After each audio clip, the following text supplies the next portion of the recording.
have my special guest. He is a money mindset expert, no other than Mr. Pericles Rellas.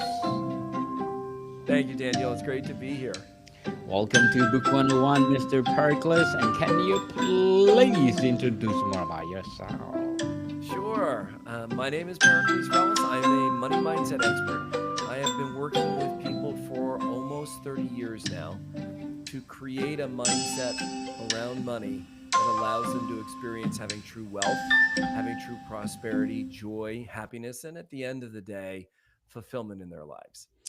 Fulfillment in their life or our lives, people. And thank you so much for sharing your knowledge to the world, Mr. Pericles. And let's talk about shifting negative money mindset. How did your childhood or early experiences with money shape your current financial mindset?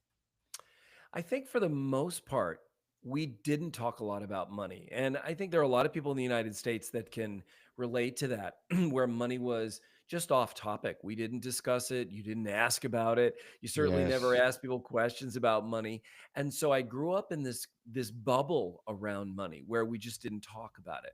And then as you start to get older, as I started to get older, we started to think, well, everybody seems to know about money, so I've got to pretend like I know about money. And that's kind of the way it rolls. And now in today's age where we've got social media, we've got a lot of people out there, influencers, social media content creators, many of whom are great, really great content creators, and many of whom like to create an image of, well, I'm wealthy and I've got all this great jet setting lifestyle, but they actually don't. And it creates a false sense of how to relate to money and what money is all about and what we want or need money for.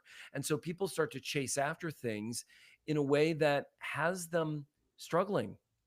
And so I'm Yes. really committed to bringing a more grounded conversation or point of view to what money is, our relationship to it, and how we can alter it so that we can have the kind of relationship to money that allows us to bring more into our lives and to have a better understanding of who we are. Because at the end of the day, money is a reflection of who we are. And when we bring in more money, it amplifies who we are. So if we understand who we are, then we have a better opportunity to bring more money into our lives for the right reasons. What are the most common negative money belief you encountered and why do they persist? I think the number one thing is that money will bring me joy, happiness, and the worst I think of all of them is that it will bring me security. I deal with this all the time with people. They are saying, you know what, if I just make enough money, I'll be happy. Or if I just make enough money, I'll have this sense of joy in my life. Or, as I said, the most important one, and I think the biggest fallacy is that if I have enough money, I'll have a sense of security. Money will not bring us any one of those things. If we think that, we believe that, then we're chasing after a phantom or a ghost.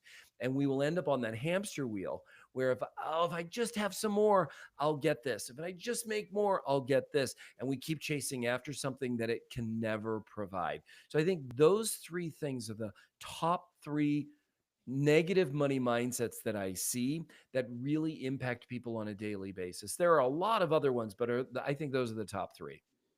Indeed. How do emotions like fear or guilt secretly dictate financial decisions? Mm. Yeah, I think that anytime we're dealing with any negative emotion, if we break it down to its most base form, fear is going to be at the source of that. If we are in a position of, I don't know, making a decision about money, making a decision about anything, whether it's love, whether it's success, whether it's business, whether it's money, if we find ourselves in a place of fear, I think if we stop and look and really look, okay, what am I afraid of here? What is it that has me be afraid? Am I afraid of making a mistake? Am I afraid of making the wrong choice? Am I afraid of being laughed at? Or am I afraid of being ignored? There are a lot of different reasons why we might be afraid. And I think if we look at what those reasons are, in most cases, not all, but in most cases, what we're going to find is, wow, that fear that I had really didn't need to be there. I don't need to worry about what other people think about me. And I think that's a big driver of social media. We want to look like we have wealth. We're afraid people are going to think we aren't wealthy or we aren't successful. And we're actually willing to go into debt to create the illusion that we're wealthy rather than flipping that on its head and not worrying what other people think about us and really focused on building true wealth. Indeed, building true wealth, not curated, as you can see on all the social medias. People all curated. How do societal narratives uh, reinforce negative money mindsets? Well, I think exactly what you're saying right there in terms of these curated social media profiles. They're designed, and I think if we look at it in the same way we ought to look at reality TV, we and I'm not disparaging it. I'm just saying if we look at it from a realistic point of view, we oftentimes think reality TV is real. And that's the way things really are. But if we understand it, we understand that it's actually scripted to a certain extent. It's designed and curated to bring us to a certain place, to give us a certain experience. And most social media, not all, but most social media content creators are curating something to look a certain way.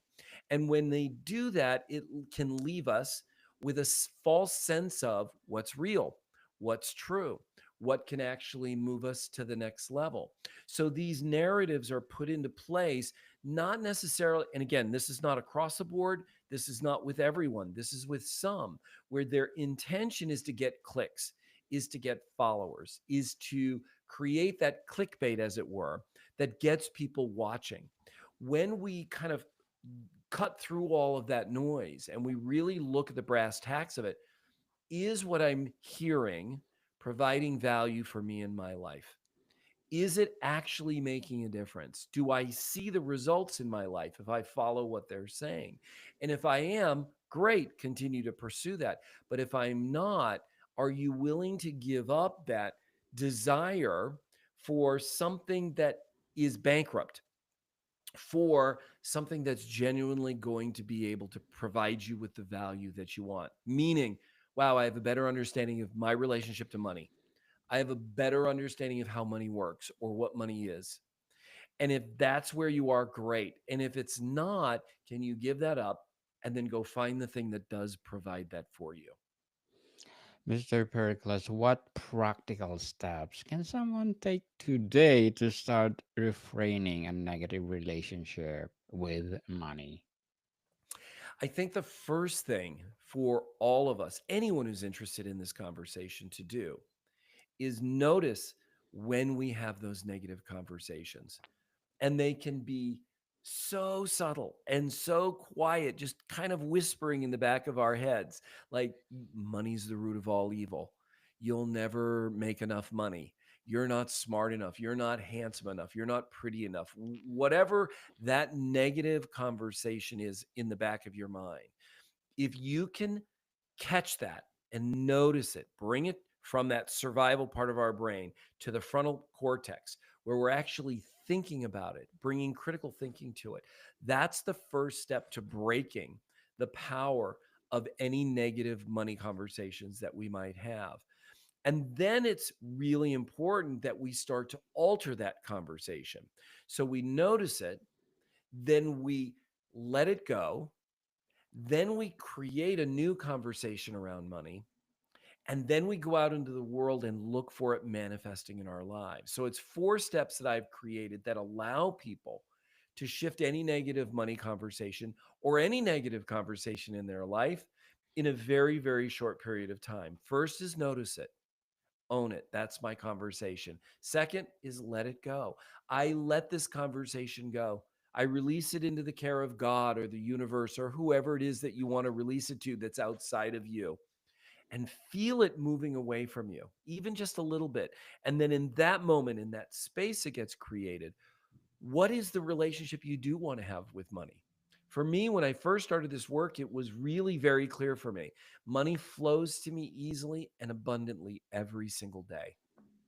And in that moment, I felt it. I actually felt it in my heart. And then I started to look for it manifesting everywhere in my life. Anytime money up in my life, whether it was a penny on the ground, a nickel or a dime, whether it was somebody asking me to do something and pay me for it, whether it was an opportunity for money to flow into my life, I was grateful for it in that moment.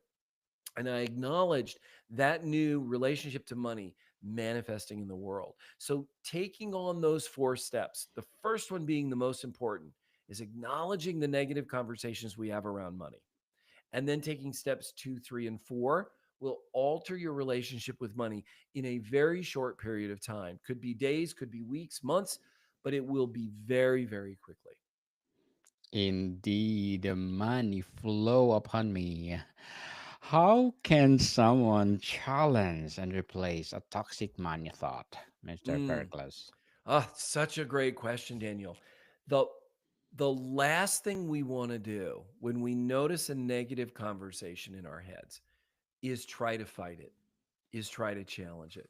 Because we can't win a fight with our own minds. Our subconscious mind has the power to literally put us to sleep. If and Yes. if your listeners really look, have you ever been in a situation where you really want something, but it's challenging and you find yourself going to sleep, like going unconscious while you're listening to the conversation or reading a book, you're going, that's your survival brain saying, no, you don't want to do this. This is too much. You should just go to sleep and rest. You're tired, because that survival part of our brain is not designed for dreams, aspirations, goals, love. It's that's not what it's there for. It's there to make sure we survive. It's there to make sure we breathe and we eat and we have safety. And it wants us to be sitting on the couch eating bonbons. It does not want us pursuing our dreams. And so when we get into a fight or a battle with it, no, no, I'm not going to do the no, you can't win, it's going to win every time. It will literally make us go to sleep, which is why I say step number one is just acknowledge that it's there. Oh, there's that negative conversation. I can own that I've had that conversation. Don't give it credibility. Don't give it any kind of of of I can't think of the word, any kind of acknowledgement beyond you're there. We don't want to give it any more power than there you are. I acknowledge that you're there. And then we just let it go and we turn it over to someone else that's outside of us. They can handle it. God can handle it. The universe can handle it. The trees, the ocean, they can handle that conversation. I'm not going to fight with it. And then we create something new. Yes, people, you always say, I will earn billions of money every day. What does financial self sabotage look like, and how can people recognize in themselves? Yeah, this is something that's so insidious in our lives. And I see it all the time when working with people where they say they want one thing and they start down the path and then they start to self-destruct. And it's why I came up with what I call the our financial thermostat. Our financial thermostat regulates how much money we can earn, how much of that we can keep, as well as our thoughts, feelings, and emotions around money. And just like a thermostat in our home, its only job is to maintain stasis, meaning if it's set at 72 degrees and it's really hot outside, it's going to turn the AC on and bring that room temperature back down to 72. And the opposite is true as well. If it gets really cold, it's going to turn on the heat. It's only designed to keep the room at 72. Well, we all have a financial thermostat setting for how much money we can earn. And when we start earning more than that, we may think it's really cool and we're so excited. But that financial thermostat kicks in. And what happens is we start disappearing money. We start spending money on things that, and how many times have you looked at, I don't know where my money goes. Every month, I don't know where my money goes. That's your financial thermostat kicking in and bringing how much you're earning back down to where it is set. And the same thing for for saving money. We may be able to earn a lot of money, but we can't keep it. It slips through our fingers. We can't save.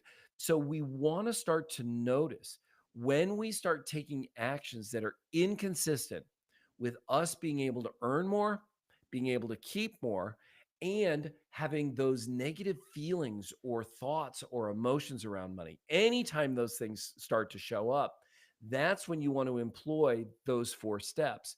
Notice it, acknowledge it, let it go, create a new relationship to money, and then watch for it manifesting in your life. Those are the primary steps that we need to take to alter and interrupt that self sabotage that comes in. And we see this self sabotage all the time with people who win the lottery.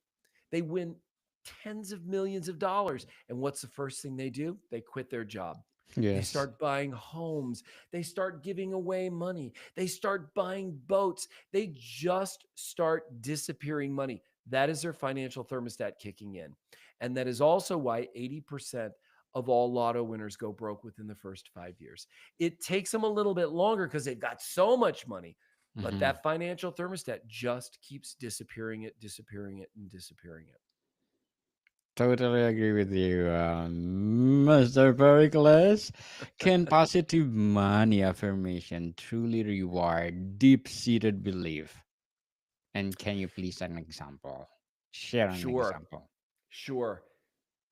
We This is why a lot of people who are trying to manifest, they're thinking law of attraction, they're thinking Dr. Joe Dispenza, they're looking to manifest money and or they're using, as you said, positive affirmations. And they're oh, I'm thinking positive thoughts and I'm thinking about manifesting, but it's not working and they can't understand why. And the reason that it's not working is that they're trying to plant new seeds into soil that's poisoned. And the poison in the soil are those negative thoughts. So we say to ourselves, okay, I'm going to manifest $1 million. No, you're not. You're too stupid. I'm going to manifest a great life. No, you know you're too ugly. Oh, I'm going to manifest this. You don't have the education for that. That little negative voice in our head, that is the poison in the soil that I'm talking about. Those are the negative mindsets that we have to let go of in step number 2 before we can then create the new way of manifesting, the new way of thinking. Because if we operate on top of that, we're planting seeds into soil that's poisoned, the seeds are just going to die. So that first and second step, those 2 steps are so important before we can actually start creating what we want to create. So for anyone who's listening to this and you're struggling with manifesting, you're struggling with positive affirmations, they're just not working, do those 2 first steps first. Then you've now created this fertile soil in which you can plant the new seeds and then watch them start to germinate and grow. Now, those old negative thoughts will still continue to come back, but that's when you implement steps 1 and 2 again. Okay, there's that old negative conversation. I let you go again. I'm releasing you into the care of the universe. You're no longer mine. And this is who I am. And then go out and watch for it manifesting in the world. Very well said, Mr. Pericles. Beautifully articulated. And as a money mindset expert, what are your short-term and long-term goals? Well, for me, I'm always in a conversation of expanding. One of the things I learned early on from my first mentor, Candace, was that we are either expanding or we're contracting. There is no standing still. So I'm constantly looking for new ways of seeing things, new ways of understanding things, new areas of growing my own relationship to money, my own relationship to my mindset around money. So in the short term, that's what I'm committed to is ongoingly seeing what my limitations are and breaking through them to the next level and then breaking through them to the next level because for me I'm on a mountain that has no top. It's just an ongoing journey. And then long term is I think to be able to look back on my life and say I lived a life of purpose and I spent my life going after that purpose. Whether I succeeded or not is irrelevant. Did I throw myself into the game 100%? Did I give it my all? Even in my failures, did I stand back up, brush myself off and get back to work? I think that's what at the end of the day I want to be able to say yes, I did that. And I had an amazing time doing it. I loved every minute of it, even in the hard times, the challenging times. I rose up and I said, you know what? I'm going to have an extraordinary life no matter what happens. So I think in the short term, that growth, in the long term, being able to look back and say, wow, look what I did. Look at the life that I lived. I was happy. Hopefully, I brought happiness. Hopefully, I made a difference, but I lived my life with that commitment. Good luck to your goals, Mr. Pericles. Looking forward for more success. And what would be your piece of advice for those people out there who want to invest or want to make their money in more investment? Mm. Well, I'm not a financial advisor. And what I tell all of my clients is first, we have to change our mindset. We have to really Yes. look at changing that mindset. Then we want to go out and educate yourself. We live in a digital world where we can find out anything in a very short period of time. Go out and find mentors. Go out and find resources where you can learn about money, whether it's investing in the stock market, in real estate, in something else. Regardless of what it is, do your diligence, learn about it, understand it. One of the biggest mistakes I hear people say is, "I'm just going to handle it all over to a money manager, business manager. I'm going to let them handle it all." Well, that would be like saying, "I just had this brand new baby, and I'm just going to turn it over to a babysitter, and I have no idea who the babysitter is. I have no idea what they're going to do with my baby." We would never do that, right? Yes. Why would you do that with money? The thing you've worked the hardest to earn, you're going to hand it over to some stranger and hope that they're going to do well with it. You want to understand what it is they're going to do with it so that you can ask the right questions, so that you can make sure that they're stewarding your money in a way that has it grow for you and not just grow for them. So educate yourself, trust your instincts, and look for the things that you're looking for that work for you. And as long as you feel good about it, as long as you've done your due diligence, then follow it through, but then keep tracking it and make sure it's doing what you want it to do. And as soon as it's not, you got to look into it and say, okay, what's going on here? Because this is your money. You want to make sure you're the steward of your money at all times. Indeed. Thank you for your advice, Mr. Pericles. And can mindfulness practices like budgeting or journaling foster a healthier money mindset? Mm, yes. And I recommend for anyone, I don't know if I can give you 10, but I can give you a general rule for what you do is find something that you do every day, even for 2 minutes to start. Find something that you do every day that lights you up, that inspires you, and start your day off in a positive way. For some people, it may be journaling. For other people, it may be meditating. For others, it may be jogging, yoga, whatever it is for you. Find that thing for you. And here's the most important thing: there is no one right answer for everyone. There is only the right answer for you and the right answer for you right now. And that means it may be the right answer for you right now, but in 6 months or 3 months, you may find, well, it's not doing it for me anymore. That's okay. It's run its course. Let it go. Thank it. And then find the next thing. And then the next thing. I go through things all the time over the years where I'll do something journaling and it's great and I love it. And I do it for a year. And then at the end, I'm like, you know what? I'm ready for the next thing. And then I'll try something else. So pull the thing towards you that you love and allow it to source you as long as it will source you, and then let it go and find the next thing. Yes, indeed, people. Let it go. Let it go. Mr. Pericles, can you share or can you recommend a book regarding our topic today? Yeah, I think the number one book that comes to me that was so influential for me is Dr. Joe Dispenza's Breaking the Habit of Being You. Yes. That's the first one. There's a second book that I loved, got me through some very challenging times in my life, and that was by Eckhart Tolle, The Power of Now.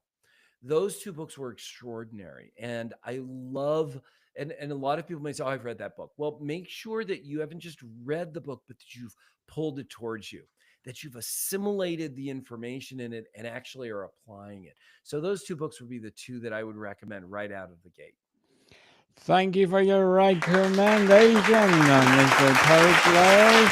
And before we wrap up our discussion for today, I'm inviting you to please do listen to my other podcast, people. My other podcast, because my abstract essay is already in fifth season, abstract poetry in second season, book 101 review in fifth season, and comedy 101 in second season, food 101 in its fifth season too, geography 101 and love letters in third season, in my baby podcast, Mental Health 101, Mm.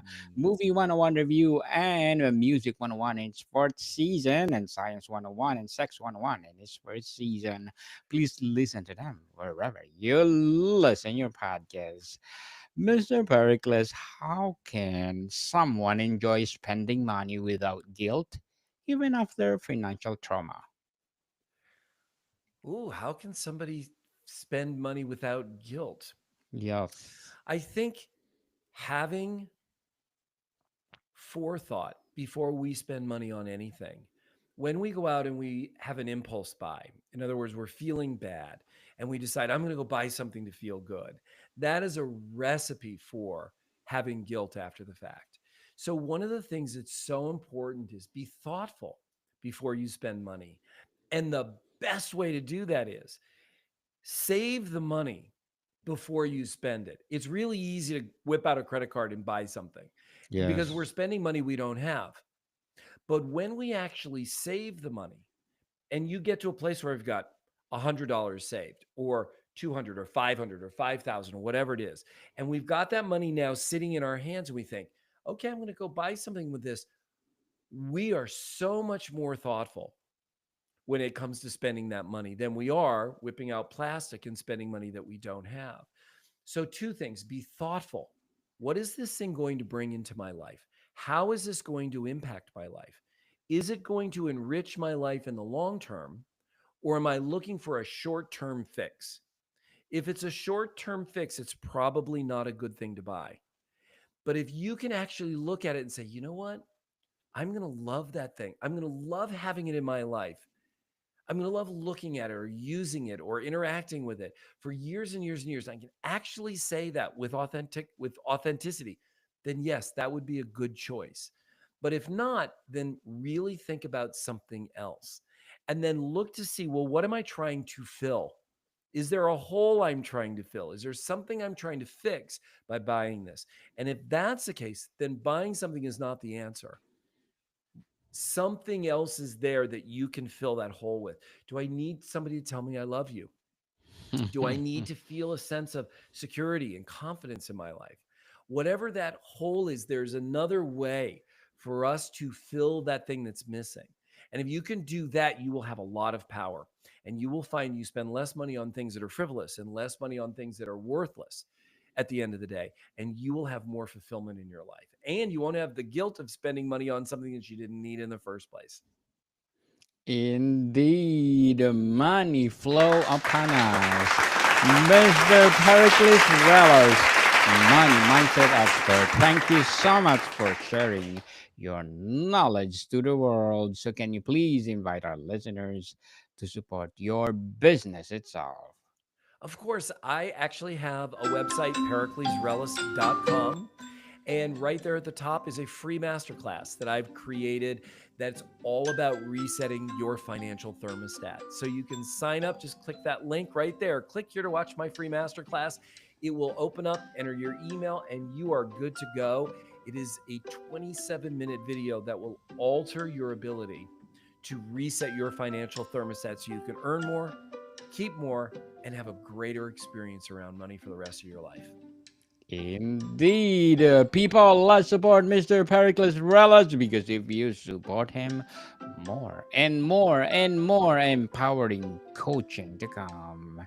So, Mr. Pericles, thank you so much for your time. Daniel, thank you for having me on. It's been a pleasure. More to come, people. See you soon.